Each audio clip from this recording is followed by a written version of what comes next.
Hello साथियों, कैसे हैं? स्वस्थ हैं, मस्त हैं, अपनी तैयारियों में लगे हुए हैं। इसी आशा और विश्वास के साथ एक और सेशन में आप सभी का हार्दिक स्वागत और अभिनंदन। जैसा कि आप थंबनेल देख रहे हैं, स्कूल लेक्चरर और कॉमर्स की सबसे ज़्यादा पोस्ट कह सकते हैं अपन, क्योंकि हिंदी के बाद है वो 340 पोस्ट है वो कॉमर्स की है। और एक गुड अपॉर्चुनिटी है कॉमर्स के साथियों के लिए, क्योंकि देखो सिलेक्शन तो 340 का ही होगा, लेकिन उन 340 जो लोग होंगे जो गजेटेड ऑफिसर बनेंगे वो आप में से ही होंगे। और अगर आपने अभी तक भी अपनी मेहनत है वो स्टार्ट नहीं की है, अपने प्रयास है वो स्टार्ट नहीं किए हैं, तो फिर थोड़ी सी समस्या हो सकती है। तो अभी भी आपके पास मौका है, तैयारियों में लग जाइए, क्योंकि लड़ेगा वही जो कौन लड़ेगा वही जो सफलता के लिए क्या रहेगा, लालायित रहेगा। और ये आप मान सकते हो कि जीतेगा वही जो कंपटीशन का फाइट करेगा, कंपटीशन का सामना करेगा, अपनी तैयारियों को ऊंचाइयों तक लेके जाएगा। इसलिए अभी आपके पास मौका है और इस मौके को बनाने के लिए हम आपका लगातार सहयोग कर रहे हैं। आप चाहे घर बैठे हो, चाहे आप दूर दराज हो, या आप कोई ऑफिशियल काम कर रहे हो, आप अपना जॉब कर रहे हो, उनके लिए भी आज का जो सेशन है वो फायदेमंद होने वाला है। क्योंकि 15-20 मिनट 25 मिनट आधे घंटे का ये सेशन, और जिसमें लगातार आप जुड़ते हो तो आपके जो पॉइंट्स है वो क्लियर होंगे, डाउट्स क्लियर होंगे, और डाउट्स क्लियर होंगे तो निश्चित रूप से उसका बेनिफिट भी आपको मिलेगा। ठीक है, तो स्टार्ट करेंगे आज के इस सेशन को। कुछ और महत्वपूर्ण जानकारियां जो आपके एग्जाम के लिए महत्वपूर्ण हो सकती है। जैसा कि आप थंबनेल देख रहे हो, school lecturer commerce paper second की बात कर रहे हैं, जिसमें अपना जो टॉपिक लेखांकन का जो नॉर्मल इंट्रोडक्शन, उसमें हम पहुंचे लेखांकन की जो अवधारणाएं और परंपराएं क्या होती है। क्योंकि आपने दोहरा लेखा प्रणाली को पढ़ा था, उसमें निश्चित नियम सिद्धांत होते हैं और उन्हीं को आप पालन करते हुए लेखांकन की प्रविष्टियां की जाती है। ठीक है, तो उसी को आधार मानते हुए अपन आज के सेशन को आगे बढ़ाएंगे। जो भी विद्यार्थी हमारे साथ लगातार जुड़ रहे हैं वो अपने साथ जुड़े रहें और अपने इस प्यारे से चैनल को मोटिवेट करते रहे। हम आपको मोटिवेट करेंगे तो आप गजेटेड ऑफिसर बनोगे, और आप हमें मोटिवेट करोगे तो हम आपके लिए बढ़िया और गुड मैटर जो आपके सिलेबस के अकॉर्डिंग होगा वो आपको उपलब्ध करवाया जाएगा। क्योंकि सिर्फ आपका काम फिर पढ़ना रह जाएगा, आप मैच कर लेना, आप अपने सिलेबस से मिलान कर लेना, वही चीज बताई जाएगी जो आपके सिलेबस के अकॉर्डिंग है। ये नहीं कि अनावश्यक बातें आपको बताई जा रही है, नहीं, आपका ज्यादा समय व्यर्थ लिया जाएगा। अपना प्रयास ये रहेगा कम समय में ज्यादा बेनिफिट। कॉमर्स वाले हैं, सिद्धांत जानते हैं कि भाई कॉस्ट कम और प्रॉफिट ज्यादा हो, ऐसा अपना का काम है वो होना चाहिए। तो ठीक है, बढ़ाते हैं आज के इस सेशन को आगे, है ना। आज के सेशन को आगे बढ़ाते हुए चर्चा करेंगे लेखांकन की जो आधारभूत अवधारणाएं, मान्यताएं और परंपराएं, उन पर चर्चा करने से पहले मैं थोड़ी सी चीज आपको और बता दूं कि भाई क्या चीज होती है। देखो, इसमें एक चीज चलती है ना, इसमें 4 पॉइंट चलते हैं। एक तो अभिलेखन, वर्गीकरण, सारांश और फिर विश्लेषण और निर्वचन, है ना। पहला क्या आता है इसमें आपका, पहला आता है आपका अभिलेखन। क्या आता है? अभिलेखन, है ना। अभिलेखन यानी इसको क्या कहते हैं, रिकॉर्डिंग। अब इस रिकॉर्डिंग कौन सी होती है? एक तो आपकी जर्नल होती है ना, और साथ में आपकी सब्सिडायरी बुक्स यानी सहायक भैया होती है ना। यहां पर अपन क्या करते हैं, इनको रिकॉर्ड करते हैं, है ना। यह आपका रिकॉर्डिंग अभिलेखन हो जाता है ना, अभिलेखन। फिर दूसरा होता है वर्गीकरण, है ना। उसको क्या करेंगे, क्लासिफिकेशन करेंगे, उनका वर्गीकरण करेंगे, है ना। पहला हो गया आपका अभिलेखन रिकॉर्डिंग, जिसमें जर्नल और सहायक भैया शामिल होती है। फिर आपका आता है वर्गीकरण, जिसमें आपकी लेजर और खतौनी है वो शामिल की जाती है। क्या? वर्गीकरण में आपकी लेजर और खतौनी। फिर 3 नंबर पॉइंट आता है सारांश, समराइज, है ना। समराइज करेंगे तो इसमें क्या क्या आएगा, इसमें आएगी आपकी ट्रायल बैलेंस, है ना, ट्रेडिंग अकाउंट, है ना, प्रॉफिट एंड लॉस अकाउंट और बैलेंस शीट। बोलो सही है ना, ठीक है। तो ये चीज किस में आती है आपकी, किस में आती है, सारांश में आती है। अभिलेखन या रिकॉर्डिंग में आपकी जर्नल और सहायक बही आती है। वर्गीकरण में आपकी लेजर और खतौनी आती है। सारांश यानी समराइज, उसमें आपकी trial balance, trading account, P&L account और बैलेंस शीट आती है। और लास्ट में आता है 4 नंबर आपका निर्वचन एवं विश्लेषण। क्या आता है, निर्वचन और विश्लेषण। इसमें देखो आपका आता है कैश फ्लो स्टेटमेंट, रोकड़ प्रवाह विवरण, कैश फ्लो स्टेटमेंट आगे अपने सिलेबस में है, उसको अपना पूरा पढ़ेंगे। एक आता है आपका fund flow statement, fund flow statement, कोष प्रवाह विवरण, है ना। और एक आता है आपका रेशियो एनालिसिस, है ना, लेखांकन अनुपात। क्या आ गया, रेशियो एनालिसिस। तो ये लेखांकन के एक महत्वपूर्ण पॉइंट के रूप में आप मान सकते हो कि भाई लेखांकन, क्योंकि पहली आपने देखा होगा पुस्तपालन के बारे में आप पढ़ा और लेखांकन के बारे में पढ़ा। पुस्तपालन है वो जो लेखाशास्त्र है उसकी पहली सीडी होती है, और जो लेखांकन है वो आपके लेखाशास्त्र की दूसरी सीडी होती है ना। ये चीज आपने पढ़ ली विद कंसेप्ट के साथ। अब आपको ये चीज पढ़नी है जिसमें अपनी खतौनी है वो अपनी प्रधान बुक कौन सी होती है, प्रधान पुस्तक होती है, जिसको मेन बुक कहते हैं, लेजर होती है। रोकड़ बही है वो आपकी सहायक और मुख्य बही भी या प्रधान बही भी कही जाती है। तो अभिलेखन रिकॉर्डिंग में आपकी जर्नल और सहायक बही आएंगी। क्लासिफिकेशन वर्गीकरण में आपकी लेजर और खतौनी आएगी। सारांश जिसमें आपका समराइजेशन होगा, जिसमें trial balance, trading account, P&L account और बैलेंस शीट आएगा। निर्वचन और आपका विश्लेषण यानी इंटरप्रिटेशन और आपका एनालिसिस में आ जाएगा cash flow statement, fund flow statement और रेशियो एनालिसिस, ये आपके इसमें शामिल होंगे। ठीक है, अब बताओ देखिए इसमें किसी प्रकार का कोई कंफ्यूज है, ये आपके बेसिक जो अकाउंटेंसी है उसके पॉइंट है, इनको अपने को ध्यान में रखना। रख लिया ध्यान, हो गया ओके। अब बढ़ते हैं आगे। अब देखो आज के सेशन में कुछ महत्वपूर्ण आपकी अवधारणाएं और परंपराएं हैं, उस पर अपन चर्चा करेंगे कि भाई अवधारणाएं क्या होती है, मान्यताएं क्या होती है, परंपराएं क्या होती है। वैसे तो देखो इनको अलग अलग दे रखा था, पहले जो सिलेबस था उसमें आपकी 10 तो थी आपकी अवधारणाएं, है ना, और 3 थी आपकी मान्यताएं और 4 थी आपकी परंपराएं, है ना। कुल इस तरीके से माना था, क्या माना था, 10 आपकी अवधारणाएं थी, 3 आपकी मान्यताएं थी और 4 आपकी परंपराएं थी, है ना। लेकिन अब इनका एक ही बना दिया है और अब इसको अपन एक मान सकते हैं, है ना। परीक्षा में प्रश्न पूछा जाएगा तो ये नहीं पूछा जाएगा कितनी मान्यताएं हैं, कितनी परंपराएं हैं, कितनी अवधारणा, ये क्वेश्चन नहीं पूछा जाएगा। प्रश्न ये पूछा जाएगा जैसे आपसे पूछ ले कि व्यापार और व्यापार के स्वामी को किस अवधारणा के कारण अलग माना जाता है, तो वो पृथक अस्तित्व की अवधारणा होगी, है ना। तो इस तरीके के क्वेश्चन है वो पूछे जाएंगे। देखो इसमें क्या है कि लेखांकन प्रणाली का सैद्धांतिक आधार क्या है, लेखांकन प्रणाली का सैद्धांतिक आधार उसकी अवधारणाएं, मान्यताएं और परंपरा नियमों आदि पर निर्भर करता है।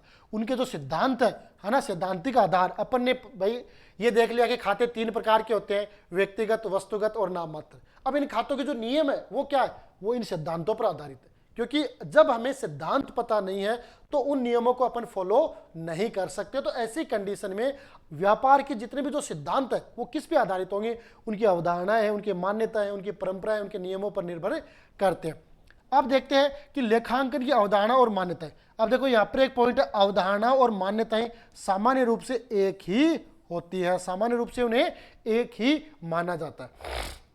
फिर भी अपन ध्यान रखना चाहिए तो मैं आपको बता दूंगा कि कौन सी अवधारणाएं, कौन सी परंपराएं, कौन सी मान्यताएं। पर आपका जो सिलेबस है, एनसीईआरटी की जो बुक्स है उसमें एक ही कंसेप्ट के साथ दे रखी है, अलग अलग नहीं दे रखी है। तो अब पहले थी, जो पहले पुराना वाला सिलेबस था उसमें अलग अलग थी, जो सीए का सिलेबस चलता है उसमें भी अलग अलग दिखाते हैं, लेकिन एनसीईआरटी की बुक है उसमें एक साथ इनको दिखाया गया, तो लगभग ये एक ही होती है। चले अब देखो इसमें पहली कौन सी है, पहली आपकी अवधारणा है कौन सी, व्यवसायिक इकाई अवधारणा, यानी बिजनेस यूनिटी कॉन्सेप्ट, है ना। व्यवसाय एक इकाई है, एक यूनिट है, ये अवधारणा कहती है। तो ये बात सही है कि भाई ये अवधारणा भी है और बात भी सही है कि व्यवसाय एक यूनिटी के रूप में, एक यूनिट के रूप में काम करता है। देखो इसमें क्या क्या दे रखा है कि व्यवसायिक इकाई अवधारणा यह बताती है कि व्यवसाय एवं व्यवसाय के स्वामी दोनों अलग अलग है। एक पॉइंट हो गया, यहां से एमसी क्वेश्चन बन रहा है भाई। देख लो कि कौन सी अवधारणा कहती है कि व्यवसाय और व्यवसाय के स्वामी दोनों अलग है, तो व्यवसायिक इकाई की अवधारणा कहती है। इसका दूसरा नाम अपन ये भी कह सकते हैं पृथक अस्तित्व की अवधारणा, है ना। यह नाम भी आपको सुनने में मिल सकता है। व्यवसायिक इकाई की अवधारणा कह दो या पृथक अस्तित्व की अवधारणा कह दो, संभावना यही है कि आपको व्यवसायिक इकाई की अवधारणा का नाम मिलेगा।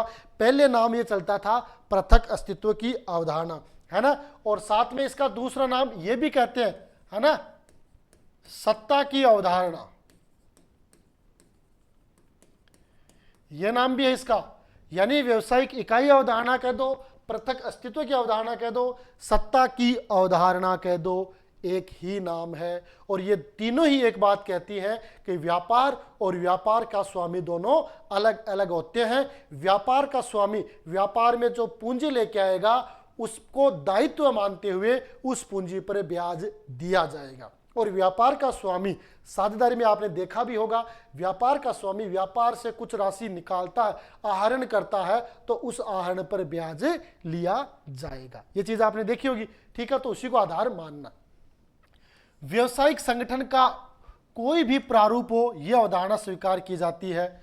इसीलिए व्यवसाय द्वारा प्रदान की गई पूंजी व्यापार का दायित्व समझी जाती है। ये अपनी बात हो गई, है ना। इसी अवधारणा के कारण व्यापार का स्वामी जो पूंजी लेके आता है वो व्यापार के लिए दायित्व समझी जाती है। स्वामी को एक लेनदार यानी क्रेडिटर के रूप में समझा जाता है, उसको क्या मानेंगे, क्रेडिटर माना जाएगा। जब व्यापार बंद होगा तो व्यापारी को पूंजी व्यवसायिक इकाई द्वारा लौटा दी जाएगी। जब व्यापार को क्लोज किया जाएगा, बंद किया जाएगा, किसी भी कारण से बंद हो सकता है, तो उसको एक अलग इकाई के रूप में मानते हुए वो पूंजी लौटाई जाएगी। पृथक इकाई अवधारणा व्यापार और व्यापारी को अलग अलग करती है। पृथक अस्तित्व की अवधारणा या व्यावसायिक इकाई की अवधारणा व्यापार और व्यापार के स्वामी को दोनों को अलग अलग करती है। ये बहुत ही महत्वपूर्ण अवधारणा है। इसी कारण व्यापारी के व्यक्तिगत खर्चों, जिसमें व्यक्तिगत संपत्ति, व्यक्तिगत दायित्व आदि को व्यवसाय के लेखा पुस्तकों में नहीं लिखा जाता है, ना। इसीलिए जो व्यापारी है वो पूंजी लेके आ गया, वो तो व्यापार के लिए दायित्व मान लिया, लेकिन वो व्यापारी अपने कोई निजी लायबिलिटीज है, निजी कोई असेट्स है, उसका शो उसमें नहीं किया जाता है। क्यों? क्योंकि दोनों अलग अलग है। जब वो लेके आएगा तब उसकी एंट्री की जाएगी, उस समय वो दायित्व के रूप में काम करेगी। ठीक है, बढ़े आगे। दूसरी आती है आपकी सेकंड है मुद्रा मापन अवधारणा, मनी मेजरमेंट कॉन्सेप्ट। मुद्रा मापन की अवधारणा ये क्या कहती है, ये क्या कहती है, मुद्रा मापन, है ना। उन्हीं सौदों को अपने खातों में दर्ज करना है जिसे हम पैसों में माप सकते हैं, मुद्रा में माप सकते हैं। जैसे अपन ने एक टाइपराइटर की नियुक्ति की तो वहां पर मुद्रा प्रभावित नहीं होती है, तो उसकी कोई प्रविष्टि नहीं की जाएगी। लेकिन उसी टाइपराइटर को वेतन दिया जाता है ना, तनख्वाह दी जाती है, सैलरी दी जाती है, तो उसकी प्रविष्टि अपने को करनी पड़ेगी। तो ये क्या कहती है, मुद्रा मापन की अवधारणा क्या कहती है, उस पर अपन थोड़ा सी चर्चा और करेंगे। मुद्रा मापन अवधारणा के अनुसार केवल वे ही लेन देन या घटनाएं व्यापार की लेखा पुस्तकों में दर्ज की जाती है जिनको मुद्रा के रूप में व्यक्त करना संभव होता है, जिन्हें मुद्रा के रूप में मापा जा सकता है। ठीक है, ये एक महत्वपूर्ण अवधारणा है। क्या है, ये एक महत्वपूर्ण अवधारणा है जिसके कारण सभी व्यापारिक संस्थान केवल उन्हीं लेन देनों का लेखा करती है जो मुद्रा में जो मुद्रा मूल्य में प्रस्तुत किए जा सकते हो, है ना। बात समझ गए। कुल मिला की बात है वो एक पैसों के मौद्रिक जो ट्रांजैक्शन है उसके इर्द गिर्द घूम रही है। मुद्रा मापन की अवधारणा यही कहती है उन्हीं सौदों को अपने को खातों में दर्ज करना है जिसे अपन मुद्रा में माप सकते हैं। जिन्हें मुद्रा में नहीं माप सकते उन्हें खातों में दर्ज नहीं करना। ठीक है, क्लियर है? ठीक है, हो सकते केवल मौद्रिक मूल्यांकन ही विभिन्न प्रकार की वस्तुओं का लेखा में जोड़ने का आधार होता है और उसमें ही उसका व्यवहार किया जाता है, उसमें ही उसका व्यवहार किया जाता है। ठीक है, समझे मेरी बात? समझे मेरी बात कि मुद्रा मापन की अवधारणा महत्वपूर्ण अवधारणा है, लेकिन क्या है, उन्हीं सौदों को दर्ज करने के लिए कहती है जो आपके व्यवहार में और मौद्रिक रूप से जिन्हें मापा जा सकता है। ठीक है, बढ़े आगे। आगे आगे क्या कहती है? 3 नंबर की चालू व्यवसाय अवधारणा, गोइंग कंसर्न कंसेप्ट, है ना। चालू व्यवसाय की अवधारणा। चालू व्यवसाय क्या है? निरंतर चलने वाली, यानी अनिश्चित काल तक, दीर्घ काल तक चलने वाली एक प्रक्रिया है। यह प्रश्न बहुत बार पूछा भी गया है और इससे रिलेटेड क्वेश्चन यह है वो आपके कॉलेज लेक्चरर की एग्जाम 2021 में हुई थी, उसमें भी इससे रिलेटेड क्वेश्चन है वो पूछा गया था। ठीक है, चालू व्यवसाय की अवधारणा क्या कहती है कि जो अपन ने व्यवसाय स्टार्ट किया है वो क्या करेगा? लंबे समय तक चलेगा, दीर्घ काल तक चलेगा, है ना, अनिश्चित काल तक चलेगा। क्यों? क्योंकि आप सब जानते हैं कि कोई भी व्यापारी जब अपना व्यापार स्टार्ट करता है तो वो कभी ये नहीं सोचता कि मुझे 1 साल 2 साल बाद ये व्यापार बंद कर देना है। नहीं, वो क्या चाहता है कि जो व्यापार मैंने स्टार्ट किया है उससे मैं खूब पैसे कमाऊं, है ना, और उस व्यापार को मैं दिन रात मेहनत करके इतनी ऊंचाइयों तक लेके जाऊं कि लोग मुझे याद करें, इतना लंबा लेके जाऊं और ये व्यापार हमारी एक पीढ़ी नहीं, 2 पीढ़ी, कई पीढ़ियों तक चलता रहे, तो उसकी कोई अवधि नहीं होती है। तो इसीलिए चालू व्यवसाय की अवधारणा का यहाँ पे इजाद किया गया। इसमें क्या है? इस धारणा का हास्य है कि व्यवसाय एक लंबी अवधि तक लगातार चलता रहेगा, है ना। यद्यपि निश्चित अवधि का निर्धारण किया जाना संभव नहीं है।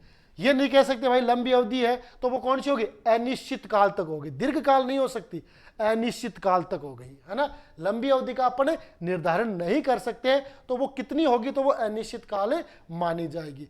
परंतु पर्याप्त लंबी अवधि तक व्यवसाय के चलते रहने की आशा अवश्य की जा सकती है। पर्याप्त यानी 20, 30, 40 साल तक तो ये चलेगा, ये ऐसी सोच डेवलप की जाती है। अब चले चाहे वो 5 दिन ही चले, चाहे वो 20 दिन ही, लेकिन जब व्यवसाय का संचालन शुरू किया जाता है तो वो ये अवधारणा वो काम करती है। इसी धारणा के कारण व्यवसाय की लेखा पुस्तकों में संपत्तियों को उनके वास्तविक मूल्य में से मूल्य ह्रास घटाकर दिखाया जाता है। क्या घटाकर दिखाया जाता है? मूल्य ह्रास घटाकर दिखाया जाता है। क्या कहता है? मूल्य ह्रास यानी डेप्रेसेशन घटाकर दिखाया जाता है। क्यों? क्योंकि आपको पता है कि संपत्तियों का निरंतर प्रयोग करने से उनके मूल्य में कमी आती है और जो मूल्य में कमी आती है उसे अपन मूल्य ह्रास कहते हैं। ये मूल्य ह्रास संपत्तियों का निरंतर प्रयोग करेंगे तो उसकी जो रेट है वो डाउन होगी, है ना। तो वो घटा के प्रत्येक साल वो घटा के उसको शो किया जाता है, न कि उसके वर्तमान बाजार मूल्य पर, न कि उसके वर्तमान बाजार मूल्य पर। बाजार मूल्य हो सकता है कम हो, लेकिन अपन ने जो डेप्रिसिएशन का जो क्राइटेरिया निर्धारित कर लिया ना वो ही दिखाएंगे। जैसे अपन ने कहा कि भाई हर साल अपनी संपत्ति पर 15% डेप्रिसिएशन लगाना है ना, मूल्य ह्रास लगाना है, तो 15% ही लगाते हुए चलना है। ये नहीं देखना कि बाजार में उसकी रेट ज्यादा है या कम है ना, ये अपने को नहीं देखना। बाजार मूल्य पर नहीं दिखाया जाता है, उसके मूल्य ह्रास घटा के उसके वास्तविक मूल्य पर दिखाया जाता है। तो ये भी यहाँ से भी क्वेश्चन बन सकता है कि चालू व्यवसाय की अवधारणा पर संपत्तियों को किस मूल्य पर फाइनल अकाउंट या अंतिम खातों में दिखाया जाता है? तो वास्तविक मूल्य पर दिखाया जाता है, न कि बाजार मूल्य पर, है ना। क्वेश्चन इन्हीं में से बनेंगे, ये नहीं कि भाई आपके पास कोई ऑब्जेक्टिव टाइप बुक्स है उसमें से क्वेश्चन बनेंगे, नहीं। जो आपके पास डिस्क्रिप्टिव होगा, जो आपने पढ़ा है वहां से क्वेश्चन बनेंगे। एज इट इज तो आपकी जो ऑब्जेक्टिव टाइप बुक्स होती है उसमें 2-4 क्वेश्चन बन सकते हैं, है ना, बाकी नहीं बनेंगे।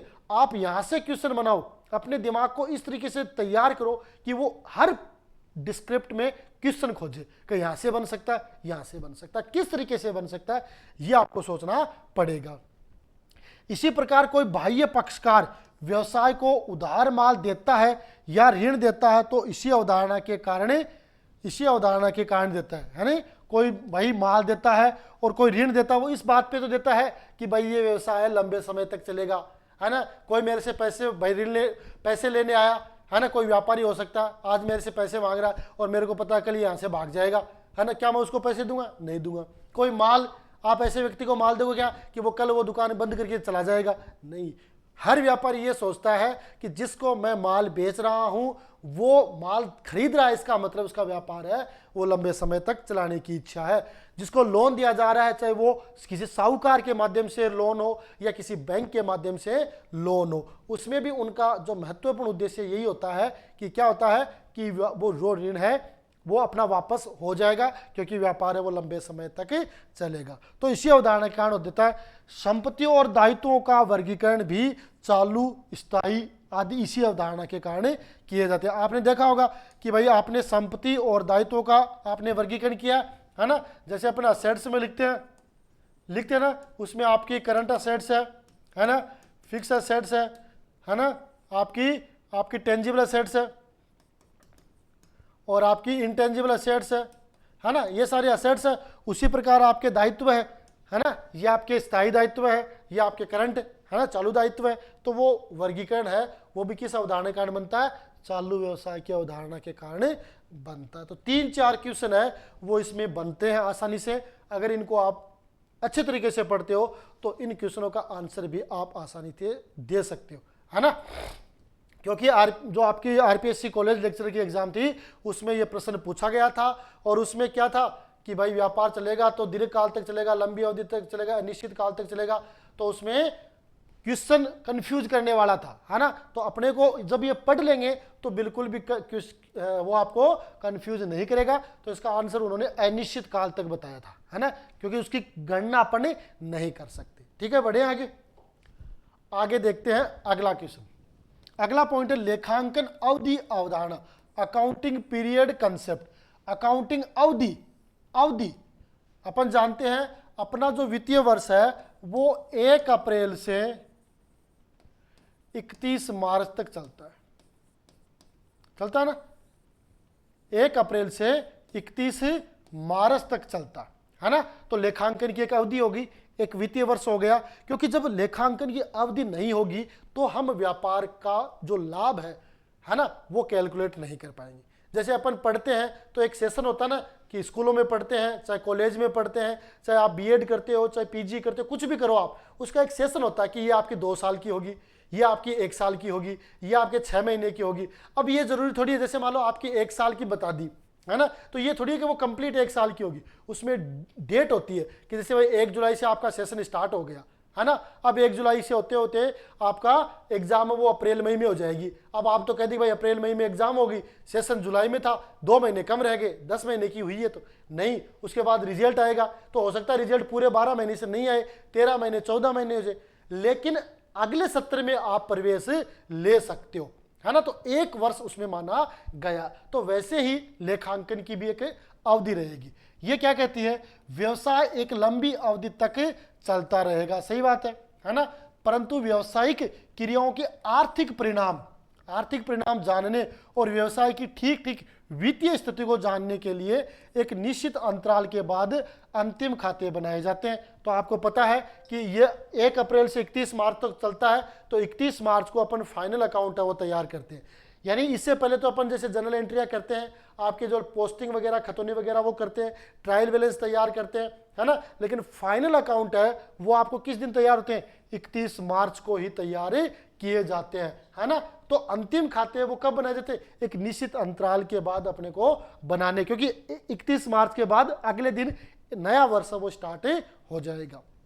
इन वित्तीय परिणामों और आर्थिक स्थिति की जानकारी के लिए अनेक पक्षकार जो पार्टीज है वो उत्सुक और तत्पर होते हैं, क्योंकि परिणाम सब जानना चाहते हैं। जैसे अपन ने भी कोई मान लो 12वीं का एग्जाम दिया और 12वीं के एग्जाम को रिजल्ट का इंतजार करते हैं कि भाई अपने बच्चे के 50% आए, अपने बच्चे के 100% आए, है ना, अपने बच्चे के 90% आए, इस तरीके का होता है ना। सब उत्साहित होते हैं कि रिजल्ट आएगा। उसी प्रकार उस कंपनी की वित्तीय स्थिति को जानने के लिए उनके जो यूजर्स होते हैं, जिसमें इंटरनल और एक्सटर्नल दोनों यूजर्स हैं, वो उत्साहित होते हैं कि इस वित्तीय वर्ष में कंपनी ने क्या कमाया है, कितना ग्रो किया है, ये जानने के लिए वो लोग उत्सुक होते हैं। और उसी के लिए उसी के लिए क्या होता है कि अगर कंपनी लाभ हानि की जानकारी चाहती है तो उसके लिए आपको ट्रेडिंग अकाउंट और P&L अकाउंट बनाना पड़ता है। और अगर कंपनी वित्तीय स्थिति यानी आर्थिक मामलों की जानकारी जानना चाहती है तो उसके लिए बैलेंस शीट है वो तैयार की जाती है, यानी आर्थिक परिणाम है वो बैलेंस शीट के माध्यम से जान सकते हैं। तुलनात्मक अध्ययन के लिए अब लगभग सभी व्यापारिक इकाइयां वित्तीय वर्ष को अपनाती है। अवधि अवधारणा कारण वित्तीय वर्ष जिसमें लेखांकन वर्ष भी कहा जाता है। इस वित्तीय वर्ष को क्या कह सकते हैं, इसी वित्तीय वर्ष को लेखांकन वर्ष भी कह सकते हैं, एक ही नाम है दोनों का, है ना। और अंत में व्यापारिक और लाभ हानि खाता और आपकी स्थिति विवरण यानी बैलेंस शीट तैयार की जाती है, जिससे वर्ष के लिए लाभ और हानि और अंतिम दिन वित्तीय स्थिति की जानकारी प्राप्त होती है। ठीक है, अंतिम दिन वित्तीय स्थिति की जानकारी प्राप्त होती है। तो ये कंपनी क्या कहती है कि आपका जो लेखांकन अवधि है उसकी एक निश्चित डेट होती है। परीक्षा में प्रश्न पूछा जा सकता है कि लेखांकन अवधि होती है ना, तो लेखांकन अवधि कह दो या आपकी वित्तीय वर्ष कह दो, है ना। ये अपना 1 अप्रैल से 31 मार्च तक चलता है, जिसमें पहला दिन आपका 1 अप्रैल होता है और वित्तीय वर्ष का अंतिम दिन 31 मार्च होता है। और उसके आधार पर वो सारी प्रविष्टियां की जाती है ना, उसके आधार पर ही खाते तैयार किए जाते हैं। इसमें साथ में आपकी मंथली और त्रैमासिक रिपोर्ट भी तैयार की जाती है, जिसके आधार पर एक कंपनी कुछ गलतियां रहेगी तो उसमें सुधार कर सकती है। जिस प्रकार आपके स्कूलों में टेस्ट होते हैं ना, पहला टेस्ट है, दूसरा टेस्ट है, फिर आपके हाफ ईयरली एग्जाम है, तीसरा टेस्ट है, एनुअल एग्जाम है। तो एनुअल एग्जाम से पहले आपके पास 4 मौके आते हैं। अगर आपने तैयारी नहीं की है तो वहां से आप सुधार कर सकते हो। आप कंपटीशन एग्जाम की तैयारी कर रहे हो, फर्स्ट ग्रेड की तैयारी कर रहे हो, तो आप भी ये चाहते हो कि किसी ऐसे कोई व्यक्ति जो टेस्ट लेता हो, टेस्ट सीरीज का आयोजन करता हो, तो वहां पर अपन टेस्ट देकर अपने आप को मूल्यांकित कर सकते हैं कि अपन की तैयारी कैसी है। तो ये सारा का सारा क्या होता है, एक लेखांकन अवधि है। तो जितने भी आपके खाते तैयार होते हैं वो इस लेखांकन अवधि के कारण होते हैं, क्योंकि इसकी सूचनाएं जो यूजर्स होते हैं वो जानना चाहते हैं और कंपनी की ये मॉरल ड्यूटी भी है कि वो उनको ये सूचनाएं उपलब्ध करवाए, ताकि वो उसके आधार पर अपना आगामी जो भविष्य है उसका निर्धारण कर सके। ठीक है, ठीक है। तो देखो आज के इस सेशन में कुछ अपने अवधारणाएं की है और साथ में लेखांकन का जो आपका वर्गीकरण है, सारांश है, संक्षिप्तीकरण है, निर्वचन विश्लेषण है, उस पर भी अपन ने थोड़ा सा वो चर्चा की है। निश्चित रूप से आज का जो सेशन है वो आपके लिए एक और बेनिफिट वाला साबित होगा। जो भी विद्यार्थी लगातार जुड़ रहे हैं वो जुड़ते रहें और को मोटिवेट करें, ताकि उनको घर बैठे पढ़ने का मौका मिले, जुड़ने का मौका मिले, है ना। हो सकता है कि भाई मेरे से ज़्यादा बहुत ज़्यादा जानकार वाले लोग मिल जाएंगे आपको, लेकिन फिर भी हम जो चीज़ आपको बताते हैं तो हमारा भी ये प्रयास है कि आपको बढ़िया चीज़ मिले और घर बैठे आप तैयारी कर सके। ठीक है, फिर भी आपके कोई का समाधान हो तो आप कमेंट बॉक्स में ज़रूर लिखें, और अगर वीडियो आपको पसंद आता तो वीडियो को लाइक भी करें, ताकि हम और ज़्यादा मोटिवेट हों और आपके लिए बेहतर से बेहतर जो पॉइंट्स है, जो मटेरियल है वो आपको उपलब्ध करवाएं, ताकि आपका सिलेक्शन है वो श्योर हो सके। इसी आशा और विश्वास के साथ आज के सेशन में इतना ही। मिलेंगे अगले सेशन में, तब तक के लिए जय हिंद, जय भारत।